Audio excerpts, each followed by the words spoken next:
Bismillahirrahmanirrahim. Assalamualaikum warahmatullahi wabarakatuh. Alhamdulillahirabbil alamin. Kita ucapkan syukur kehadirat Allah Subhanahu wa taala yang mana di pagi hari ini kita dapat melaksanakan salat subuh berjamaah. Salat subuh berjamaah ini keutamaannya luar biasa, sama dengan salat setengah malam, ya. Maka itu kita niatkan untuk terus kita sholat subuh berjamaah sampai meninggal dunia, ya. Kecuali sakit, ya. Para jamaah sekalian, insyaallah saya akan membahas tentang ekonomi Islam, ya. Setiap pekan kedua, Sabtu pekan kedua dan sampai seterusnya. Dan kita akan coba membahasnya secara terstruktur, ya. Artinya saya akan memakai kitab, ya, atau buku supaya pembahasannya itu terstruktur. Pada kali ini saya akan ambil judul asal usul ekonomi Islam. Nah, kenapa ekonomi Islam ini muncul, ya? Apa sebabnya? Apa yang mendorongnya, ya? Nah, ini kita akan coba untuk membahasnya. Adapun sumbernya, buku yang akan kita pakai adalah buku ini, ya, yang berjudul Ekonomi Islam, Antitesis Ekonomi Kapitalis, ya. Buku ini ditulis oleh Profesor Dr. Asad Zaman, seorang profesor di International Islamic University Islamabad, dengan editor saya sendiri, dengan Ibu Lisa Listiana, ya. Jadi untuk pembahasan pagi ini asal usul ekonomi Islam saya ambil di bab kedua, ya, di bab 2 buku ini. Buku ini tidak begitu tebal, ya. Ini dia bukunya, tipis, ya. Terdiri daripada 225 halaman saja, ya. Dan ada 7 bab, ya, di luar pengantar. Jadi ada 6 bab. Nanti kita akan bahas satu bab satu pertemuan. Jadi ini bisa 6 pertemuan lah, satu semester, ya. 6 bulan kan, 6 bulan pertemuan, 6 bulan satu semester. Nah, kenapa kita pakai ini, pendekatan ini, supaya para jamaah sekalian mempunyai kerangka dasar, ya, kerangka dasar mengapa kita perlu ekonomi Islam, ya. Jangan kemudian kita orang Islam sendiri sumbang terhadap ekonomi Islam ini, ya. Nah, ini yang harus kita coba untuk kita pahami, ya. Ini saya baca di sinopsis di belakangnya saja, ya. Dalam beberapa dekade belakangan ekonomi Islam semakin berkembang. Sayangnya pendekatan yang umum digunakan adalah mengembangkan dari kerangka dasar ekonomi kapitalis, ya. Ini wabil khusus di Eropa ini. Padahal secara filosofis terdapat perbedaan mendasar antara ekonomi kapitalis dan ekonomi Islam. Nah, inilah dijelaskan perbedaannya secara filosofis. Buku ini secara lengkap memperlihatkan perbedaan mendasar antara keduanya. Ekonomi kapitalis berlandaskan pada individualisme, kerakusan, persaingan, dan hedonisme yang menyebabkan krisis keuangan, krisis lingkungan, dan krisis sosial. Sebaliknya, ekonomi Islam berlandaskan tanggung jawab sosial, kedermawanan, kerjasama, dan mengejar kesuksesan di akhirat, ya. Jadi apapun yang kita laksanakan di dunia ini, niatnya supaya kita sukses di akhirat. Seperti azan, ya, hayyalal falah, mari kita mencapai kesuksesan. Nah, itu, ya. Sebenarnya kita diingatkan terus setiap azan supaya kita mengejar akhirat, supaya kita sukses di akhirat, ya. Cuman mungkin kita nggak sadar, atau mungkin karena rutinitas, jadi kita tidak begitu terpengaruh oleh panggilan hayyalal falah, ya. Padahal hayyalal falah itu panggilan untuk segala aspek dimensi kehidupan kita. Apapun yang kita lakukan harus mengejar kesuksesan akhirat. Konsep ekonomi kapitalis bertentangan dengan prinsip-prinsip Islam, sehingga tidak cocok diterapkan pada masyarakat Islami. Teori ekonomi barat mengesankan bahwa ekonomi adalah tentang sekumpulan fakta, sedangkan buku ini menunjukkan bahwa sebagai bagian dari ilmu sosial yang mempelajari tentang pengalaman manusia, ekonomi sangat dikondisikan oleh sejarah. Maka nanti kita akan membahas bagaimana ekonomi di zaman Rasul, di zaman para sahabat, dan berkembang sampai sekarang, ya. Karena ekonomi ini terkait dengan kehidupan kita, ya. Kita dulu kecil ekonominya berbeda, ya. Kita kuliah, uang kuliah masih murah. Sekarang uang kuliah mahal, ya. Nah, ekonomi kita berbeda-beda. Dan itu tergantung pada kondisi sejarah kita. Nah, buku ini terdiri daripada 8 bab. Bab pertama dan terakhir memberikan pengantar dan penutup yang memperjelas benang merah pembahasan buku ini. Bab 2 memaparkan bagaimana ilmu ekonomi muncul dan sejarah ekonomi Islam. Ini akan kita bahas pagi ini. Bab 3 dan 4 menjelaskan konsep sistem ekonomi Islam dan kerangka pemikiran ekonomi Islam yang berlandaskan hukum Islam. Ya, jadi kenapa syariah? Kenapa namanya ekonomi syariah? Itu ya. Bab 5 memaparkan bagaimana negara Islami yang ideal. Nah, kita nanti akan bahas negara Islam yang ideal seperti apa. Bab 6 dan 7 mengelaborasi bagaimana peran lembaga dan individu dalam mengimplementasikan ekonomi Islam agar dapat menghadirkan solusi bagi permasalahan disebabkan oleh ekonomi kapitalis. Nah, buku ini tidak sekedar membahas perbedaan dari aspek filosofis dan metodologi, tapi juga menciptakan ruang bagi pembaca untuk merenung dan mempertanyakan paradigma ekonomi yang telah lama menjadi bagian kehidupan kita. Nah, ini kita nanti diajak untuk berkontemplasi, ya, terhadap kehidupan ekonomi yang sedang kita alami. Melalui penulisan yang jelas dan lugas, menggugah pikiran pembaca untuk berefleksi tentang cara pandang terhadap sistem ekonomi yang telah lama kita anut. Ini disinopsis di cover belakang, ya. Nah, adapun pembahasan kita akan membahas akar sejarah ekonomi Islam, kemudian kemunculan ekonomi Islam di era pasca penjajahan, ya, pasca kolonial, wabil khusus pasca runtuhnya kekhalifahan, ya. Nah, bagaimana ekonomi Islam di negara mayoritas Muslim dibangun? Bagaimana ekonomi Islam di negara-negara yang minoritas Muslim dibangun, ya? Dan bagaimana ekonomi Islam itu muncul sebagai jawaban terhadap kebutuhan umat Islam. Para jemaah sekalian, kita mungkin tidak sadar selama ini bahwasanya setiap saat kita sedang berbisnis dengan Allah. Itu mungkin kita tidak sadar. Setiap saat kita berbisnis dengan Allah. Kalau sudah adanya bisnis, pasti ada untung rugi. Ya. Kenapa? Karena Allah abadikan dalam surat At-Taubah, ya, surat 9 ayat 111. Ya. Coba dibuka Qur'annya di HP atau di mushaf, ya. Kita coba lihat ayat ini, ya. Taubah ayat 111. A'udzubillahi minasyaitonirrajim. Bismillahirrahmanirrahim.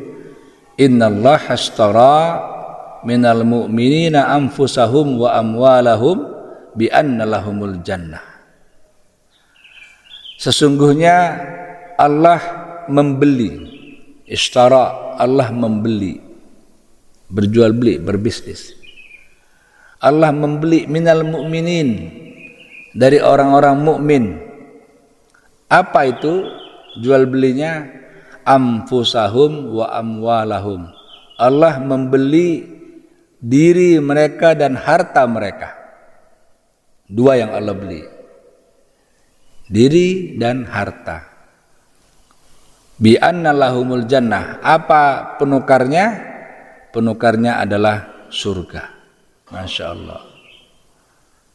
Ya, mungkin selama ini kita tidak sadar bahwasanya kita sedang berbisnis surga dengan Allah Subhanahu wa taala. Ya. Kita jual dalam tanda kutip diri kita dan harta kita kepada Allah. Ya. Dan Allah beli itu. Allah beli itu. Kemudian apa penukarnya? Masya Allah, jannah, surga. Ya. Jadi kita setiap saat berbisnis dengan Allah. Sekarang pun salat subuh pun kita berbisnis dengan Allah. Ya, pahalanya luar biasa, keuntungannya berlipat-lipat. Ya, kita mengorbankan waktu kita, tenaga kita dari rumah ke masjid. Mungkin ada yang jalan kaki, mungkin ada yang naik kendaraan, ikut berjamaah di masjid, sholat subuh berjamaah. Yang kita jual apa? Diri kita, lelah-lelah kita, mungkin harta kita, sebagian daripada bensin dan sebagainya. Tapi penukarnya rasa-rasanya tidak imbang, penukarnya terlalu mahal, ya. Terlalu mahal.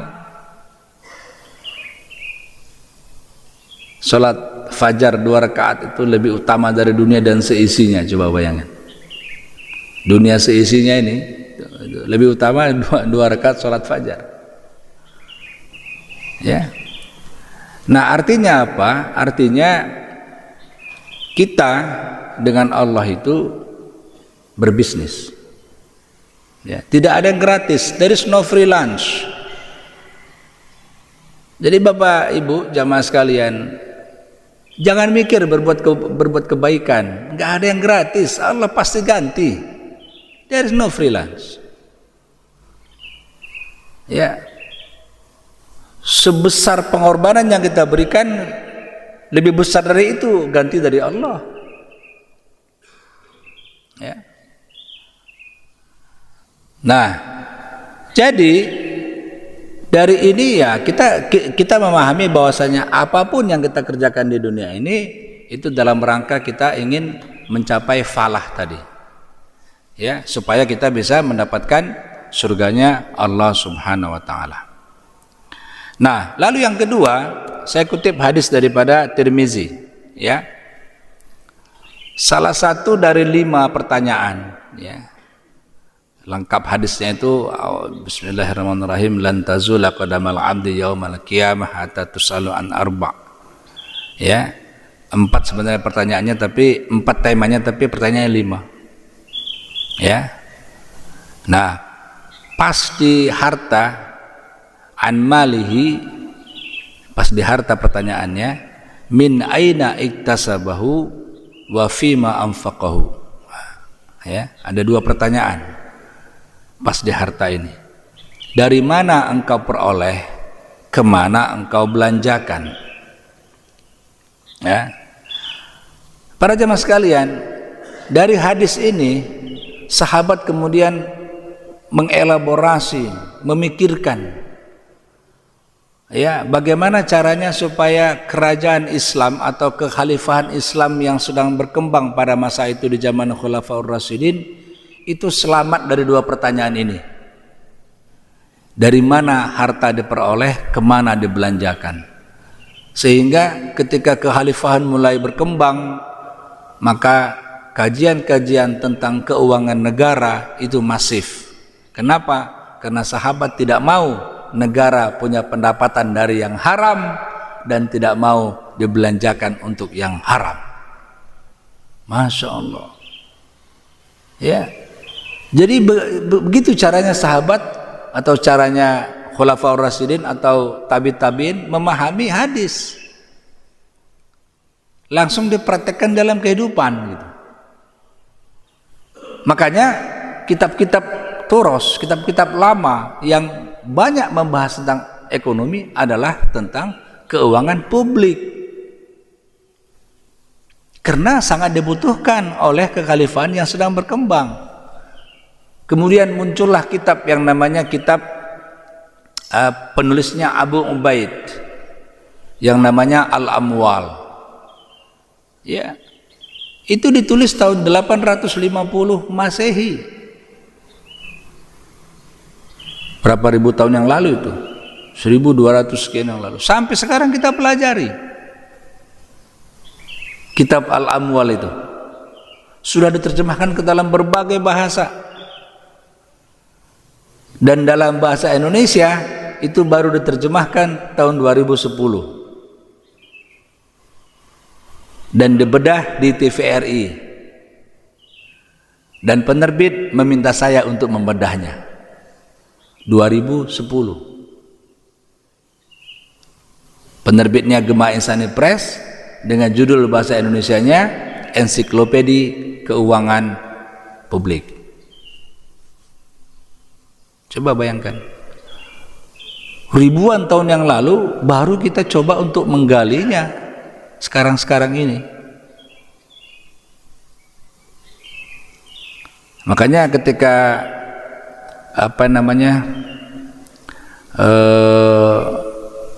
bedah buku di TVRI itu, saya katakan ini kitab bagus untuk dibahas di masjid-masjid, ya, supaya jemaah kita tahu bagaimana umat Islam dahulu kala mengelola keuangan negaranya. Paling tidak komparasi dengan bagaimana sekarang negara mengelola keuangannya. Paling tidak itu komparasi, ya. Jadi ini luar biasanya perkembangan. Kemudian pada abad ke-14, ya, Ibnu Khaldun menulis kitab Al-Muqaddimah, membahas juga tentang bagaimana di situ pengeluaran negara, pemasukan negara dan lain sebagainya. Terus berkembang. Ya. Nah, dari pemahaman kepada Al-Qur'an, wabil khusus At-Taubah 111, kemudian hadis riwayat Tirmizi tadi.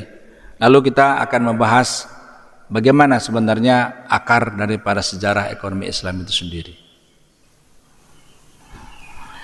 Jamaah sekalian, ada yang mengatakan ekonomi Islam ini respon terhadap ekonomi Barat. Ya, respon terhadap ekonomi Barat yang tidak cocok dengan kita. Ya, sistem perpajakan Romawi itu, ya, kalau jamaah menggali di zaman Romawi itu ada 14 macam pajak. Ada 14 macam pajak, ya, dan hampir sama dengan pajak yang sekarang ada. Hampir sama, kecuali pajak untuk raja. Zaman Romawi ada, sekarang tidak ada. Tapi yang lainnya ada. Pajak bumi bangunan, pajak perdagangan, pajak bea masuk, pajak impor, semua ada. 14, 13 ada, kecuali satu yang tidak ada. Ya. Ketika Islam masuk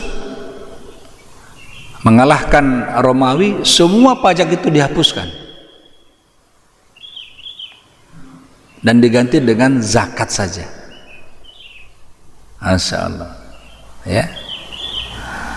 Nah, jadi kalau kita mau lihat bagaimana sistem negara kita sekarang mengelola keuangannya, kita bandingkan dengan Romawi dulu mengelola keuangannya, persis sama,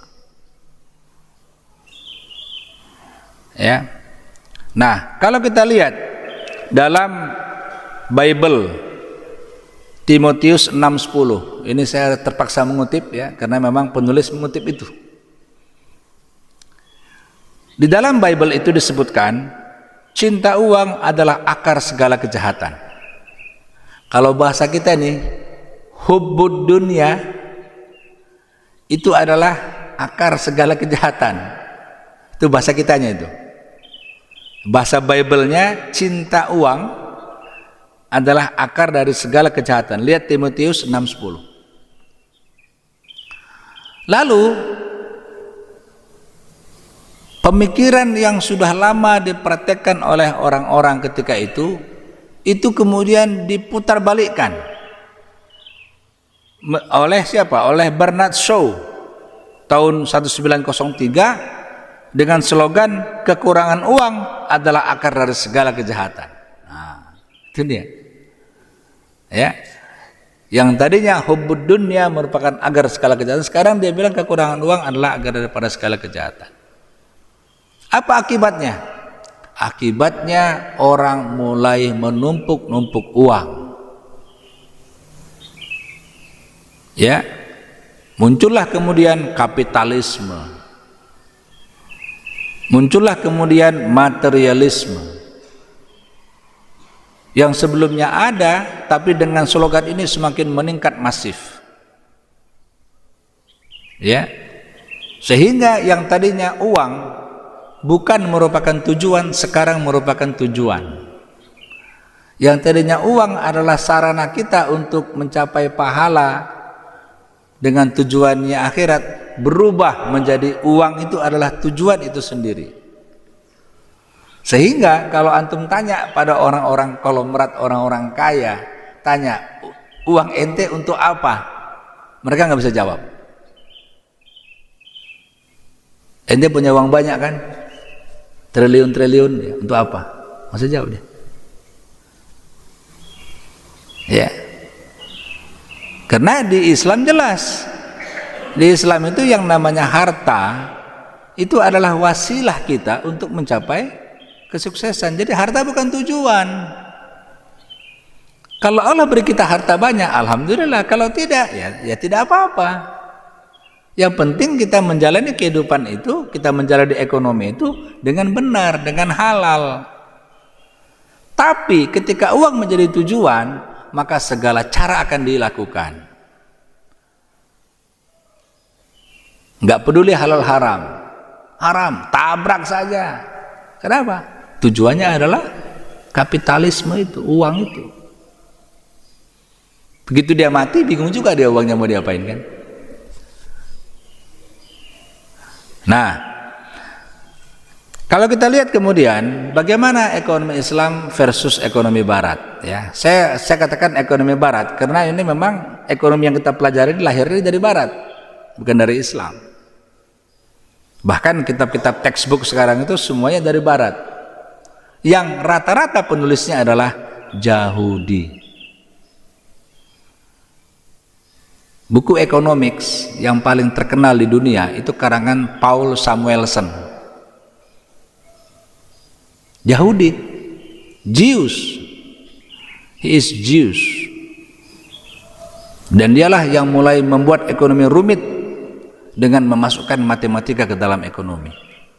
Seandainya tidak ada Paul Samuelson, mungkin tidak ada matematika dalam ekonomi. Kenapa? Kalau kita lihat kitabnya Adam Smith, The Wealth of Nation, tak satu pun ada persamaan matematika di situ. Padahal buku itu diakui sebagai buku peletak dasar ekonomi, sehingga Adam Smith dinobatkan oleh Barat sebagai bapak ekonomi dunia. Yang menurut saya tidak pas. Yang pas sebagai bapak ekonomi dunia adalah Ibnu Khaldun atau malah Abu Ubaid. 1000 tahun hidup sebelum Adam Smith, itu yang paling pas. Kenapa? Karena kitab Abu Ubaid judulnya Al-Amwal. Al-Amwal itu bahasa Indonesianya harta negara, bahasa Inggrisnya The Wealth of Nation. Sama dengan judul bukunya Adam Smith. Apa betul? Sama itu suatu kebetulan. Ya. Dan Adam Smith ini pendeta.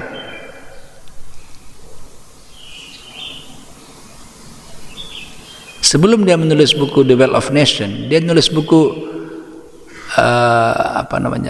The Moral, tentang moral.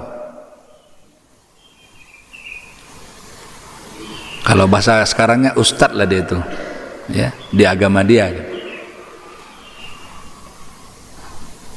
Nah, kalau kita lihat bagaimana ekonomi Islam versus ekonomi Barat, maka sistem Islam di semua bidang dibangun dengan tujuan untuk meningkatkan rasa kebersamaan dan kerjasama di antara semua anggota masyarakat. Lihat surat Ali Imran ayat 103. Coba kita buka, ya.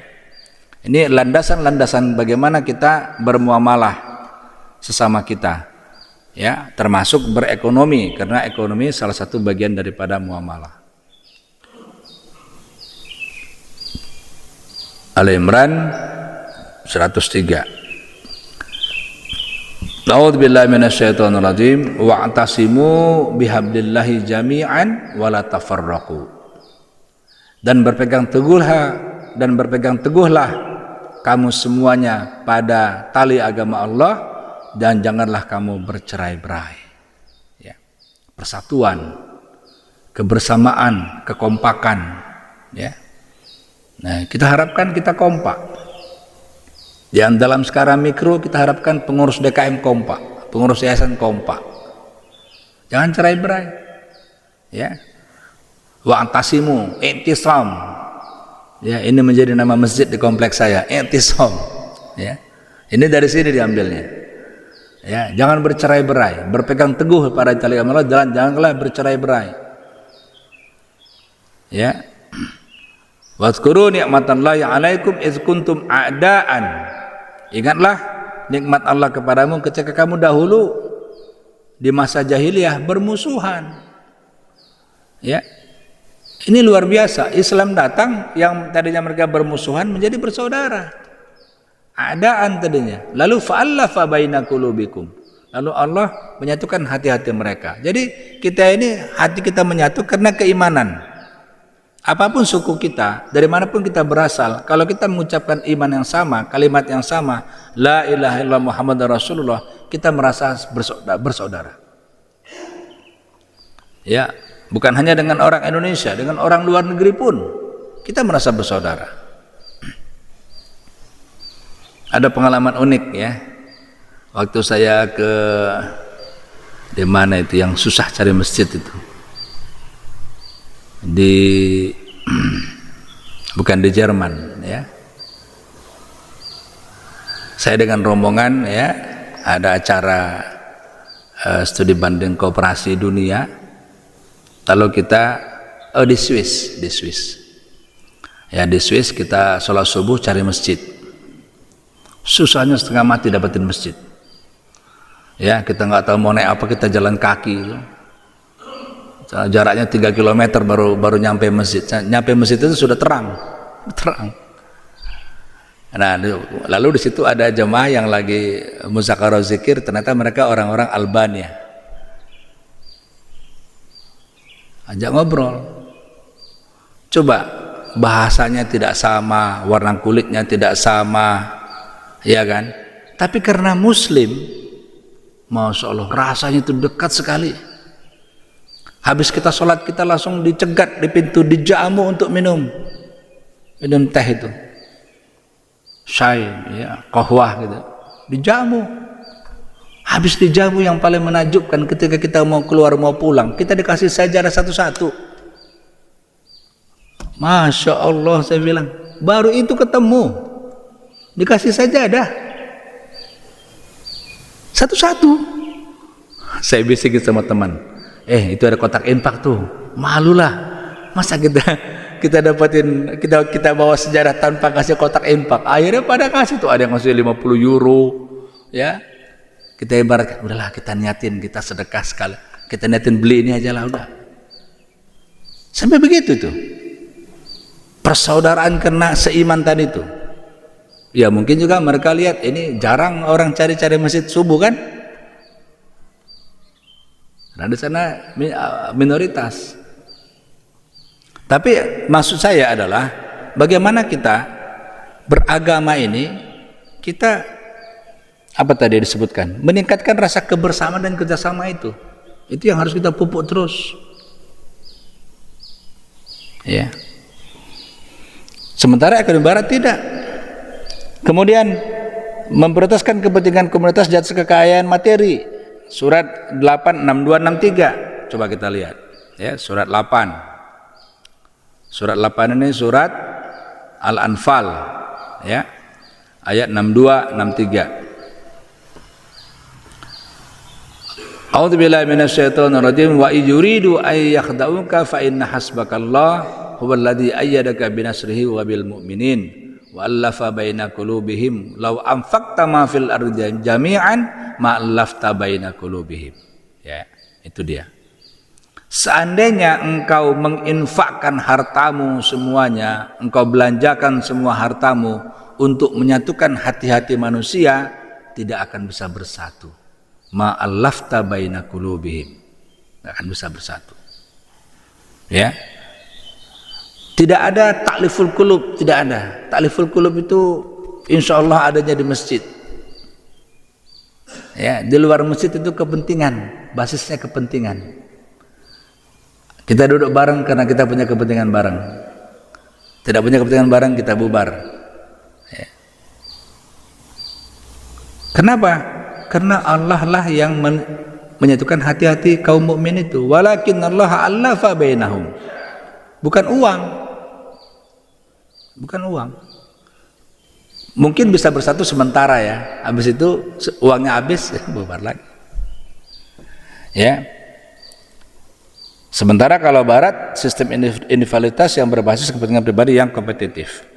Kemudian yang ketiga, jadi dari dua ini, ya, ini kesimpulan saya ini ya. Ekonomi merupakan alat mencapai tujuan, sementara dari barat ekonomi merupakan tujuan itu sendiri. Jadi nggak nyambung. Nggak nyambung, beda. Makanya mereka akhirnya menghalalkan segala cara. Yang penting banyak, yang penting besar, yang penting kaya, gitu kan? Jemaah sekalian, kelahiran ekonomi Islam seperti yang kita kenal saat ini dapat ditelusuri terjadi pada awal abad ke-20. Ya. Jadi sebelum awal ke-20, ketika khalifah masih bertahan di Turki, itu tidak ada isu ekonomi Islam. Kenapa?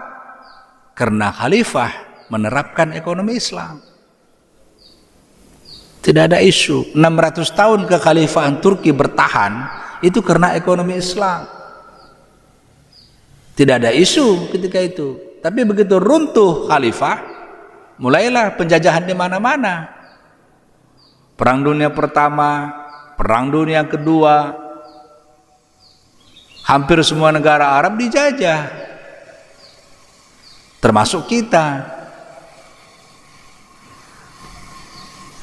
Nah, siapa orang-orang yang awal-awal sekali berpikir, ya, atau orang-orang awalun yang berpikir tentang ekonomi Islam? Saya bisa ambil dua orang yang sangat berpengaruh di dunia. Pertama adalah Muhammad Baqir As-Sadr, orang Iran, disebut dengan Ayatullah Baqir As-Sadr. Yang kedua Abul Ala Al-Maududi, ya, yang satu Iran, yang satu Pakistan, negaranya sebelahan, yang satu Syiah, yang satu Sunni. Menarik ini. Inilah begawan-begawan pemikir-pemikir ekonomi Islam di generasi awal. Dua tokoh besar yang telah banyak mencurahkan energi dan waktu untuk mengembangkan dasar-dasar dan mempertahankan kebutuhan akan sistem ekonomi Islam. Pertama Baqir As-Sadr, ya, lewat bukunya Our Economy tahun 61 atau Iqtisaduna. Kemudian Syed Abul Ala Al-Maududi dalam bukunya yang salah satunya adalah Economic System of Islam. Nah, mulailah mereka mengenalkan ini dan kemudian mulai digali. Ya. Nah, bagaimana kemunculan ekonomi Islam pasca penjajahan?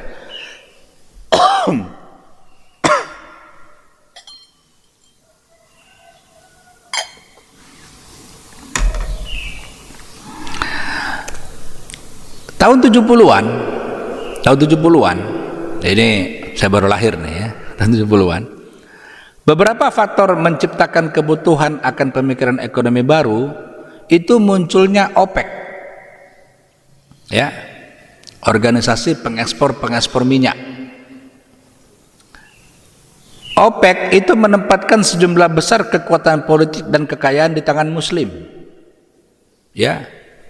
Dulu Saudi itu tahun 30-an, tahun 40-an negara miskin. Begitu ditemukan minyak, mulai. Jadi OPEC ketika itu luar biasa. Ya, sekarang negara-negara Arab semuanya negara-negara petrodolar karena minyak. Qatar, Kuwait dan sebagainya. Pada saat itu, pasar keuangan yang maju hanya ada di barat. Sehingga kekayaan yang baru ditemukan ini disimpan di pasar Amerika dan Eropa dengan basis riba. Jadi uang-uang negara-negara Islam dari minyak tadi itu ditaruhnya di Amerika dan di Eropa. Dan itu berbasis riba. Ya. Nah, lalu apa? Lalu negara-negara wah kita harus punya lembaga keuangan sendiri yang Islami. Itu munculnya tahun 70-an. Levelnya level negara. Bahkan level dunia. Negara-negara yang tergabung dalam OPEC. Kemudian peristiwa kedua, penyitaan aset Iran sebesar 8 juta US dollar oleh Amerika Serikat pada tahun 1979 yang diikuti ancaman serupa membuat muslim mencari alternatif selain investasi di barat. Wah, kita kalau begini terus kita dapat ancaman terus ini.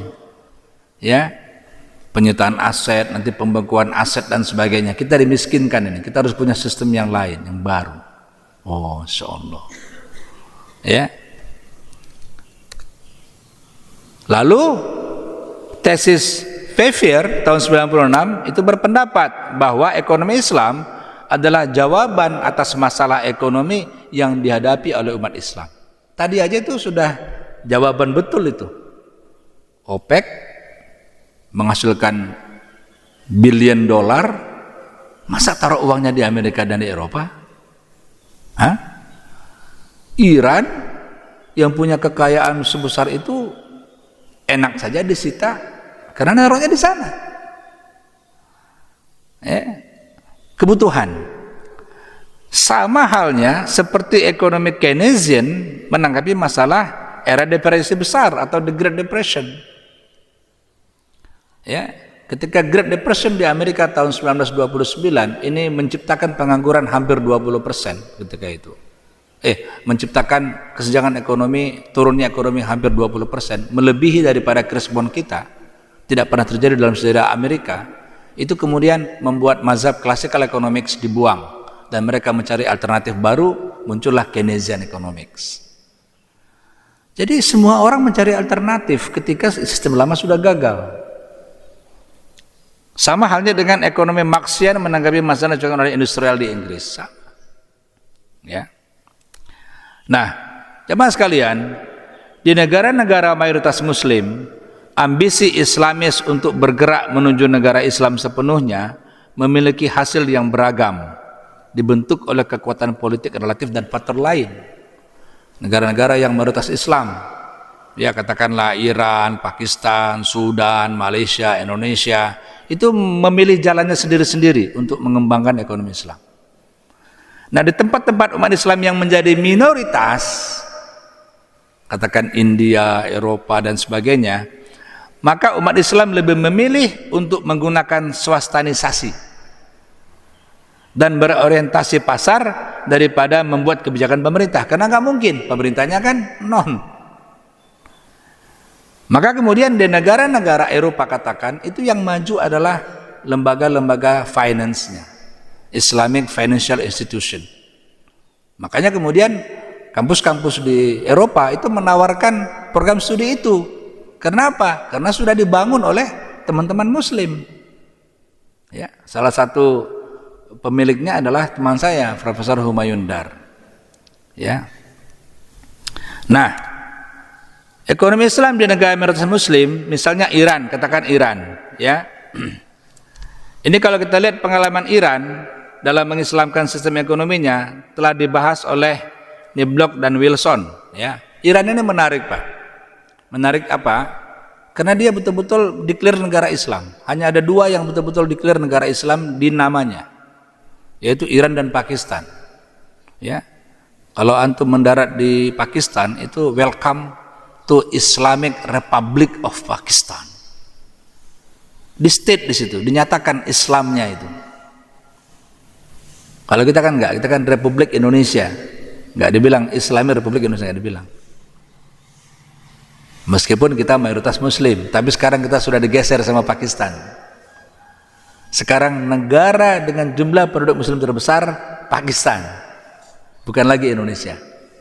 Kita nomor 2 sekarang. Ya, Pakistan sama. Ya. Pembukaan Konstitusi Republik Islam Pakistan dimulai dengan mengakui kedaulatan Allah dan mewajibkan negara melaksanakan syariat Islam. Itu kalau antum ziarah berkunjung ke kantor DPR-nya Pakistan di Islamabad, itu di kantornya yang besar itu, ya ibaratlah DPR MPR gitu, kantornya itu di depan itu tertulis besar-besar La ilaha illallah Muhammadar Rasulullah. Oh. Coba bayangin, coba kalau gitu ditaruh di kantor DPR MPR itu. Hah? Itu artinya apa? Konstitusinya itu sudah Islam, apapun yang dibangun mesti dasarnya Islam. Itulah yang kemudian membuat saya dulu memutuskan sekolah ke sana. Ya. Karena saya lama berkontemplasi kemana harus sekolah, karena ketika itu di Indonesia belum ada dokter ekonomi Islam. Saya harus cari di luar negeri. Dan saya putuskan saya pergi ke Pakistan karena saya pelajari sistem politiknya Islam, sistem ekonominya Islam, dan di sana banyak pakar-pakar ekonomi Islam. Makanya saya ke sana.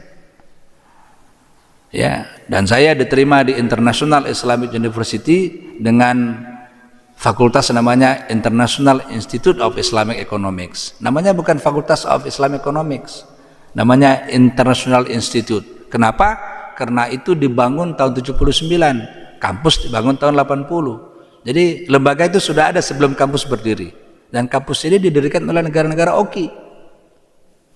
Ya. Sebagai respon untuk mengembangkan ekonomi Islam dari sisi teori-teorinya ke depan. Sudan misalnya. Pengalaman Sudan dengan islamisasi sistem ekonominya dibahas detail oleh El-Hayrika dan Abu Ismail. Ini semuanya ada referensinya, silakan nanti kalau mau dibaca.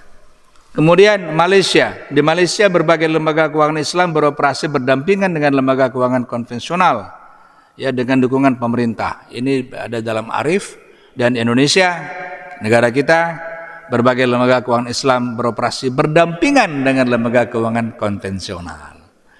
Ada bank syariah, ada bank konven, ada ya kan? Kalau Iran enggak, Iran semuanya Islam, enggak ada yang lain. Nah, itu. Ya. Nah, itu di negara yang mayoritas Muslim. Bagaimana di negara-negara yang minoritas Muslim? Nah, mereka tidak lagi bicaranya di tataran negara, karena sudah nggak mungkin. Yang paling mungkin apa yang bisa kita lakukan, kita lakukan. Mulailah muncul pegadaian syariah, saham syariah, bank syariah, asuransi syariah, koperasi syariah. Ya. Saham syariah misalnya dengan peluncurannya indeks Islam Dow Jones. Ini luar biasa. Ya.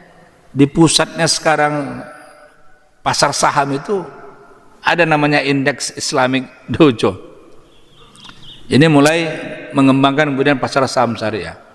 Ya. Asuransi syariah juga begitu, ya. Bank syariah juga begitu, apalagi. Ya. Nah, kemudian bagaimana ekonomi Islam sebagai jawaban atas kebutuhan umat Islam? Ini bagian terakhir, ya. Jemaah sekalian, ekonomi Islam sebagai jawaban itu sudah banyak sekali pakar-pakar yang membahas itu, ya. Mereka membahas tentang fungsi ekonomi Islam dengan sorotan sejarah dan hukum Islam, dengan tujuan untuk diimplementasikan dalam negara modern. Memang tidak mudah, Pak. Merubah sistem itu tidak mudah. Takes time. Butuh waktu. Ya. Butuh waktu. Tapi saya yakin kalau kita konsisten dan kita bergerak ke arah yang sama, mungkin kita butuh waktu tidak sampai 100 tahun untuk bisa mengembalikan kejayaan ekonomi Islam. Ya. Lalu Tahir dan kawan-kawan Wakar mencari langkah-langkah konkret yang diperlukan untuk transisi dari lembaga-lembaga keuangan sekuler ke lembaga-lembaga keuangan Islam. Ya, jadi istilahnya mensyariahkan lembaga-lembaga yang tidak syariah. Dalam perspektif yang lebih luas, ekonomi Islam dapat dianggap sebagai bagian dari sebuah proyek yang sedang berlangsung dalam rangka Islamisasi ilmu pengetahuan, sebagaimana Al-Atas dan Al-Faruqi. Ya. Jadi begitu semua bergerak ke arah yang sama, maka pembangunan pendidikan, keilmuan, universitas dan lain sebagainya itu juga harus mengarah ke hal yang sama. Dan alhamdulillah Indonesia ini adalah negara yang paling banyak memiliki program studi ekonomi Islam. Paling banyak. Ya. Kurang lebih ada 850 program studi ekonomi Islam seluruh Indonesia, Sabang sampai Merauke, paling banyak. Ya. Untuk mendukung itu. Nah, dalam bentuk konkret, negara OKI memberi izin dan membuka 2 universitas Islam internasional. Ya, yang pertama International Islamic University Islamabad tahun 80 dan yang kedua International Islamic University Malaysia tahun 83. Itu yang bangun negara-negara OKI. Ya. Nah, jadi ini para jemaah sekalian sebagai overview, ya, bagaimana saya menghantarkan kita untuk memahami ekonomi Islam ini secara lebih utuh, ya, dengan referensi daripada buku ini. Demikian, syukran. Ada pertanyaan?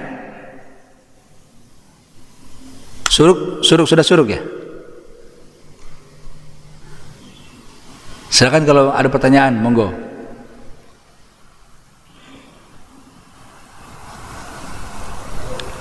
Ya, silakan.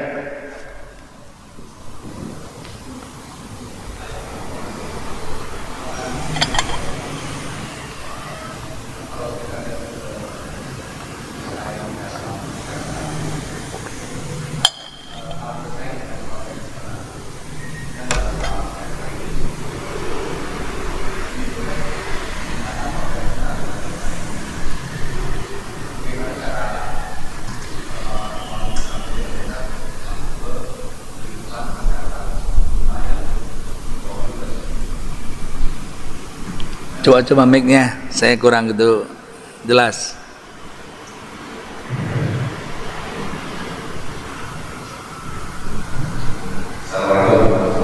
Waalaikumsalam warahmatullahi wabarakatuh.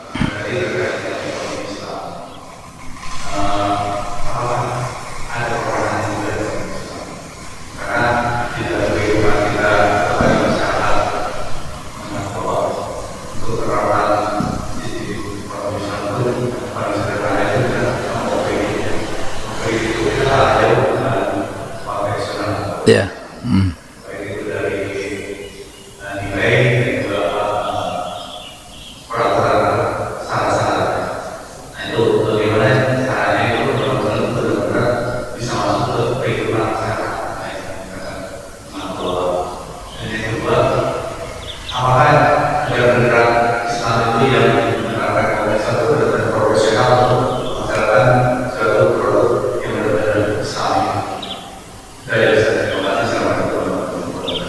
Waalaikumsalam warahmatullahi wabarakatuh. Bagaimana masyarakat menengah ke bawah bisa menikmati ya lembaga keuangan syariah itu ya? Ya, kita harus pahami masyarakat kita itu terbagi pada 2, ada yang bankable, ada yang non bankable. Ya, Nah, semua jemaah ini bankable lah ini. Saya yakin semuanya punya rekening di bank. Tapi ada masyarakat di kampung-kampung sebelah sini itu yang nggak pernah ke bank sekalipun. Takut juga dia ke bank gitu. Mereka disebut dengan masyarakat non-bankable. Nah, itu masuknya kemana? Nah, itu masuknya ke sini tuh. Ke yang paling kanan, koperasi syariah atau lembaga keuangan mikro syariah.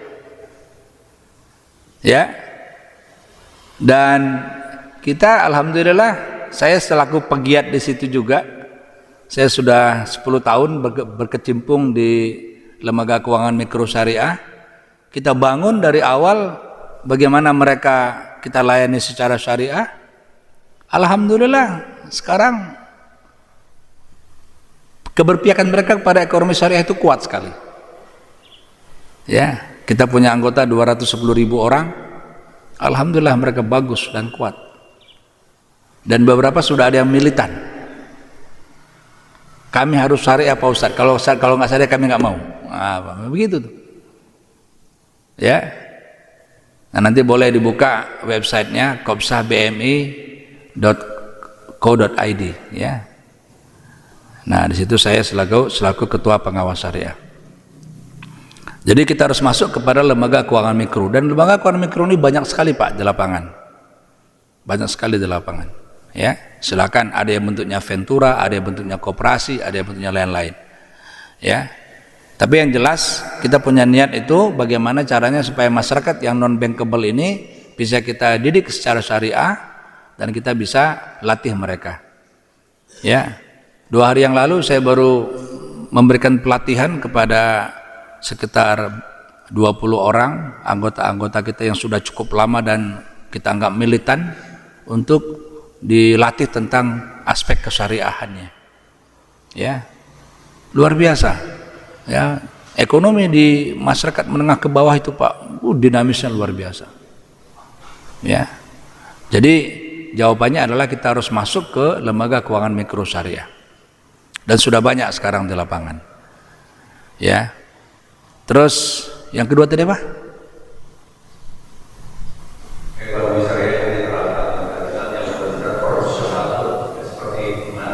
Oh banyak Pak, banyak.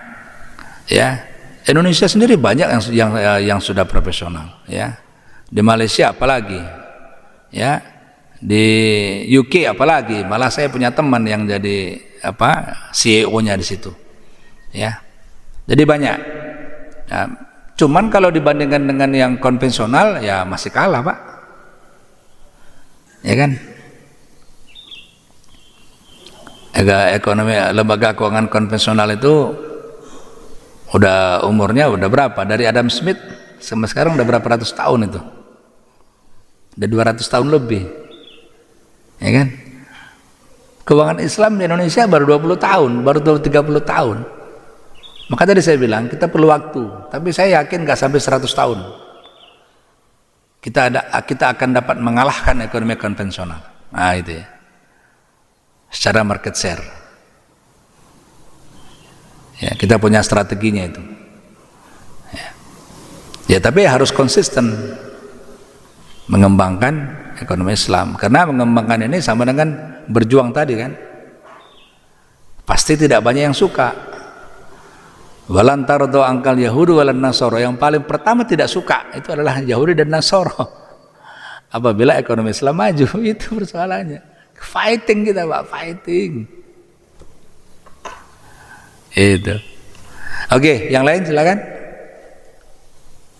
Ya silakan Pak, sekaligus namanya biar saya kenal ya.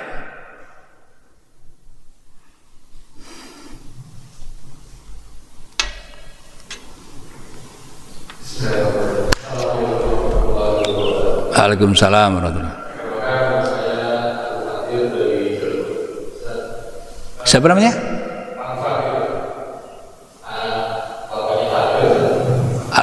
Al-Fakir gitu. Al-Fatir. Surat Al-Fatir ya.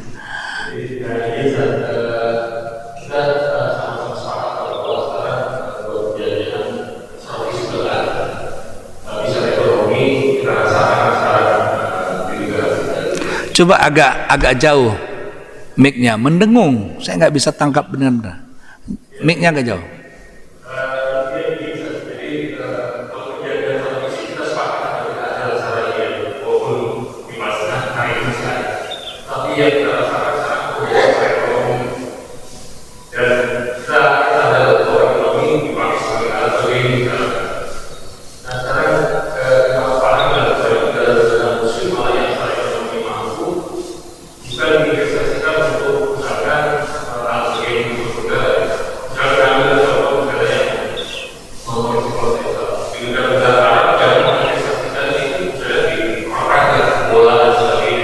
Ah,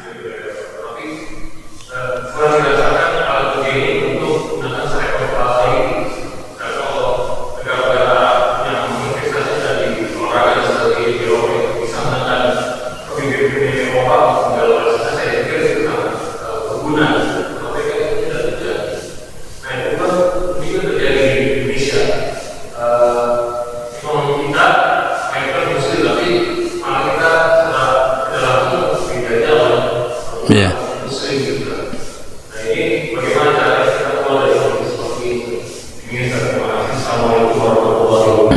Waalaikumsalam warahmatullahi wabarakatuh. Bagaimana caranya kita keluar dari kondisi ini?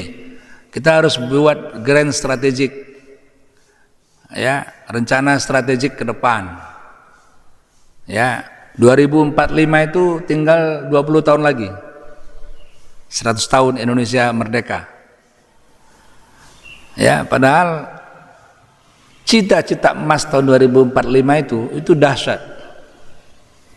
No poverty, tidak ada kemiskinan. No kesenjangan, tidak ada kesenjangan ekonomi. No inequality, tidak ada kesenjangan. Dan full employment, semuanya bekerja. Apa itu akan tercapai? Hitung-hitungannya berat. Ya. Nah, kita itu saya tulis dalam novel saya itu. Saya tulis novel loh, ekonomi syariah. Saya tulis dalam novel saya, kita butuh ribuan orang-orang yang harus terlibat dalam ekonomi Islam ini. Khusus di dunia akademik, saya bilang kita butuh 5.000 doktor ekonomi Islam. Enggak tanggung-tanggung, kita butuh 5.000 doktor ekonomi Islam untuk bisa compete dengan ekonomi konvensional. Jangan tanya lagi master S1 sampai diplom sampai apanya, itu pasti lebih banyak lagi. Ya. Itu di sisi pendidikan, di sisi keuangan, lembaga keuangan kita butuh ribuan, ya, lembaga-lembaga keuangan mikro yang syariah yang bisa menolong ekonomi orang-orang bawah. Ya. Nah, kalau sudah bicaranya nanti, kan ini ada dua model nih, ada model negara mayoritas muslim, ada model negara minoritas muslim. Nah, kita ini model negara mayoritas muslim. Yang harus kita benahi juga adalah sistem politik kita. Karena ekonomi itu sangat erat kaitannya dengan politik. Sangat erat kaitannya dengan politik. Ya. Kita mau bergerak maju cepat, tapi secara politik itu tidak mendukung, kita nggak bisa bergerak. Ya, dan saya sudah mengalami itu. Saya 2 periode anggota Badan Wakaf Indonesia. Di periode pertama saya menjadi anggota Badan Wakaf Indonesia, kita sudah amandemen undang-undang tentang wakaf. Undang-undang 41 tahun 2004, karena sudah cukup lama. Sampai sekarang, ya, itu undang-undang belum juga masuk prolegnas.